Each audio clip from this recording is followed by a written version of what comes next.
Welcome back, football fans, to the channel. Nuno Espirito Santo facing the sack at Tottenham. In fact, some media reports are already suggesting that decision has been made and that the announcement of this will be made in the coming hours. It's Halloween night, and how is a manager who won August Manager of the Month facing the sack before November? Let's discuss that here on the Football Fan Zone.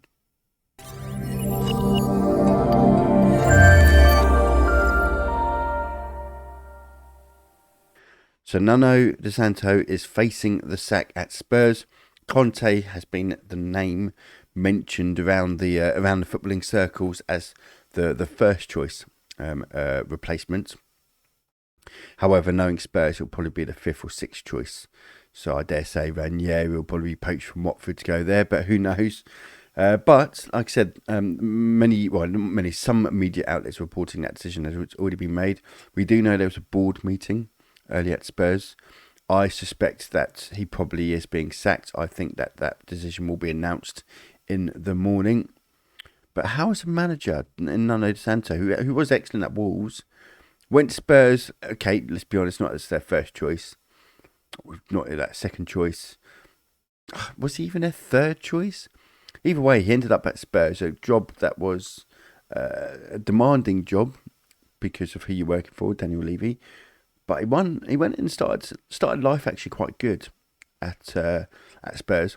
Went on to win August Manager of the Month, having won their opening 3 games of the season. But now let's have a look at the league table and see how things have just drastically turned. So from the league table, as you can see, they're currently 8th in the league on 15 points after 10 games. You think, okay, they're only a few points off 4th place West Ham. And only a couple of points off Man United and Arsenal. I mean, it's not the end of the world where they are. They've won 5 and lost 5 of the 10. It's okay. They're not they haven't been a consistently good team, but it's not the end of the world. A couple of good results can turn things around. And whilst that is true, it's the form and the manner of their defeats which is the issue. Let's have a look at the results. So the results in August, 1-0 win. We'll just focus on the league here, really, because I think the League Cup and Europa Conference should be foregons, and they shouldn't really be. Nuno's future as Spurs manager shouldn't be based on their Europa League, Conference, and League Cup results. So I think we should really focus on the Premier League here. And they got off to a good start. 1-0 win at home to Man City, for 1-0 win away at Wolves, and then a 1-0 win at home to Spurs to Watford. That actually left them top of the table. They're the only team to win their opening 3 games at the end of August, and gave Nuno Manager of the Month award. But then they had the international break, and then things just suddenly started to go downhill. Let's have a look at September's results.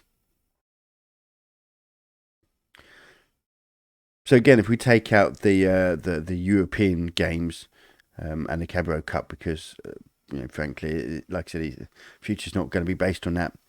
But they had a shocking result about Crystal Palace, 3-0. Palace's first win of the season, played very well. Spurs went down to 10 men, and some would argue that if it was 11 versus 11, could have been different. And yes, you could argue that. However, that is the result. That's what happened. Okay. No panic stations. They played down to 10 men. Next game at home to Spurs, good chance to rectify things. But that didn't happen. First half was actually, they played okay, but then Chelsea really ran riot in the second half. 3-0, could have been 6, could have been 7, could have been 8.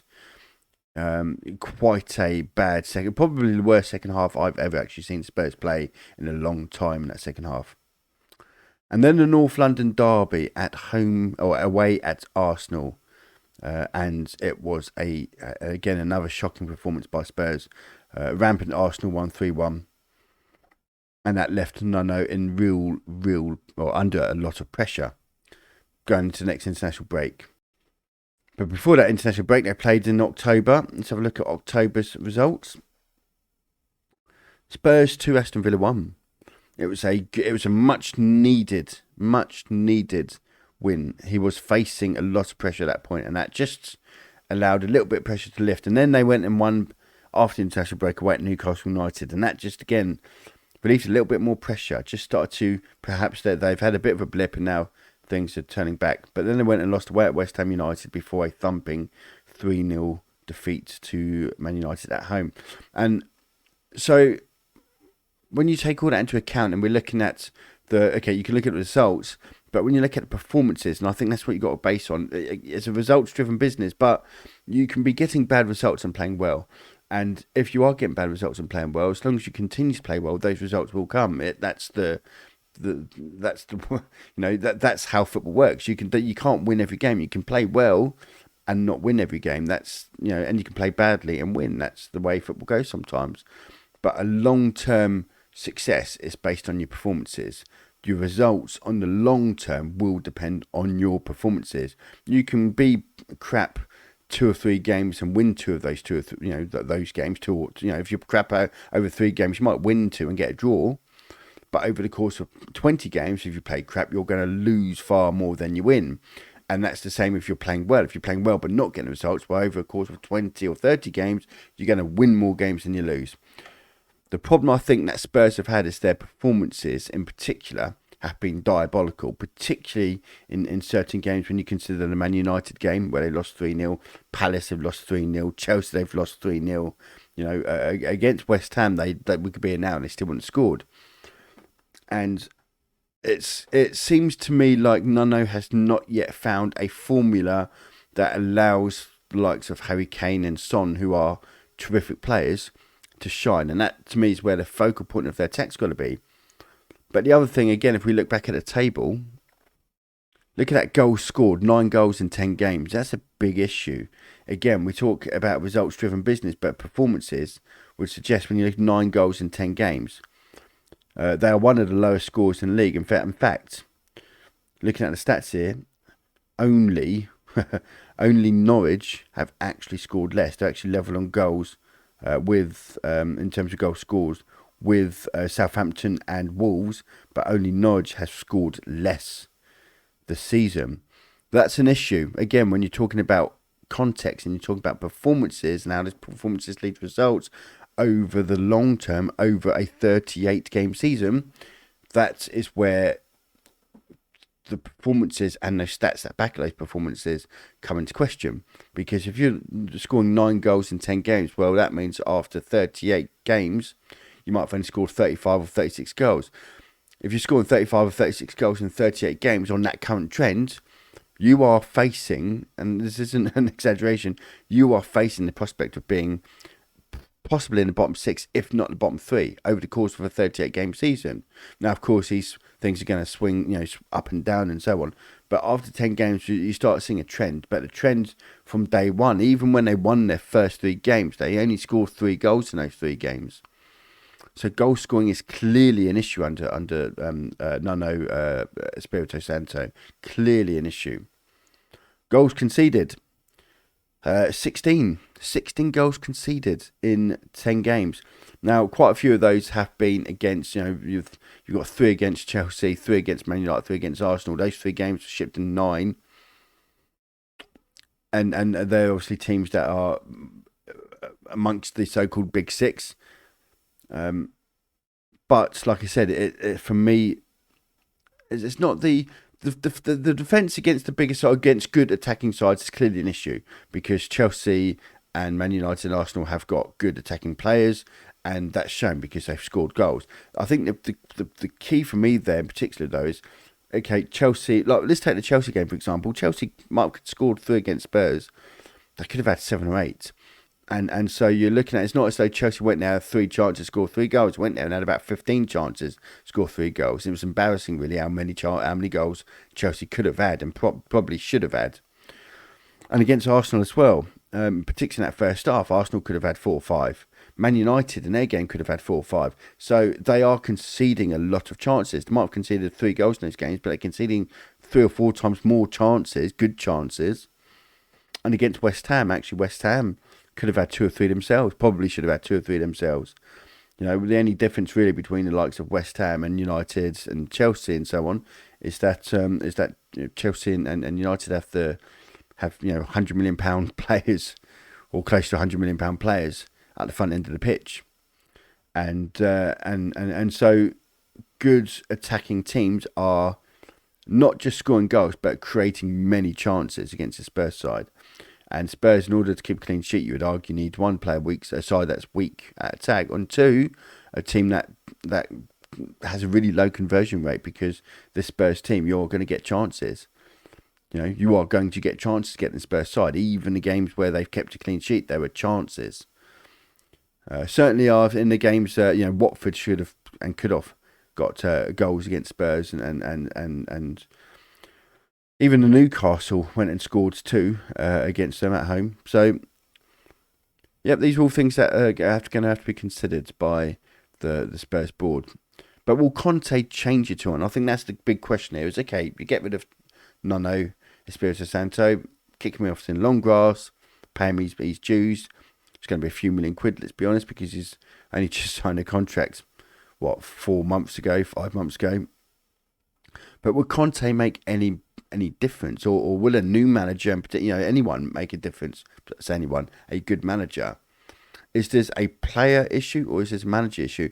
I believe this is a mixture, but I do maintain that I think a Conte coming in would get more out of the squad. Conte will get more from Harry Kane. Harry Kane scored 1 goal this season. This is a big issue. You need Harry Kane scoring. He is your focal point. Now, whether he should still be at the club or not is a different debate. I've always said from day one that Spurs should have sold him. I've always said that actually, if you look at some of the biggest signings out of the Premier League, in terms of by Premier League clubs, you look at Coutinho and you look at Hazard, 2 players who went for 100+ million, 140 odd million, 135, 140 odd million. Both Liverpool and Chelsea invested that money. Both went on to win Champions League titles, within 2 or 3 years of making those respective sales. And I looked at Spurs and think, okay, you know what, if you can, when Man City were sniffing around for him, if they went and said, you know what, 150 million quid is yours, you could have invested that money and built the quality around the squad a bit more, rather than having a main focal bit of quality that you're reliant on, which is what they are. When Harry Kane is playing well, Spurs win. When he's not playing well, they don't win. That's a fact. That's a statistical fact. And so they are reliant on Harry Kane playing well. Had they have sold Harry Kane and used that money to increase the areas of the quality within the squad elsewhere, whether it be in the midfield, at the back, whatever, they would have had more evenly balanced squads, and thus they would have probably had better results going forward in the long run. They wouldn't have been so reliant on an individual. And that's what Chelsea and Liverpool have done by investing their money. When you think of what Liverpool did, they sold Coutinho, they brought in the likes of Alisson and Van Dijk, etc. Massively improves an area of significant weakness in their lineup, which was at the back. Goalkeepers who are dropping balls and defenders that couldn't stay fit or couldn't defend and so on, and all of a sudden they've taken that quality and they've put that quality into a more balanced team. Adding Van Dijk, adding Alisson gave them balance. Chelsea, when they sold Hazard, okay, they had to wait a year because of the transfer ban, but they brought in the likes of Havertz, and they brought in the likes of Werner, etc. And they looked more balanced. Okay, things didn't quite work out for Frank Lampard, but they did go on to win a Champions League, and now they've added 1 player over the summer, and look at them, they are now title favourites. So just because they've taken that 1 player and used that quality of that 1 player to improve the quality elsewhere within the team and make it a balanced squad. And I think Spurs should have done that with Harry Kane, in my opinion. I think they should have cashed in while they could and reinvested into that squad and some younger players and had a long-term plan to build a good, balanced, capable squad. But it didn't happen. But will Conte, I think Conte, for me, would, if he was to come in, would get more out of Harry Kane. He likes to play with that number 9 focal point. You think of at Chelsea with Diego Costa, who was instrumental in Chelsea's title-winning side under Antonio Conte. And then you look at what happened at Inter Milan with Lukaku, who was instrumental in their push for when they won the Serie A. And so he likes the number 9. He doesn't like to play with 10s. He's not like a Pep Guardiola type player who you know what, take it or leave it with number 9. It's all about your number 10. It's all about your forward players as a group rather than the individual, tally man, if you like. Conte will get more out of Harry Kane because he'll find a system in order to bring Harry Kane into play, because he knows the need of that focal number 9 and the importance of Kane to the success of Spurs, and therefore the success, or what would be the success of him as a manager. So for me, Conte gets more out of this squad because he has to, and because he knows where the success lies within the squad, which is its forward line in terms of Harry Kane, and of course Son as well.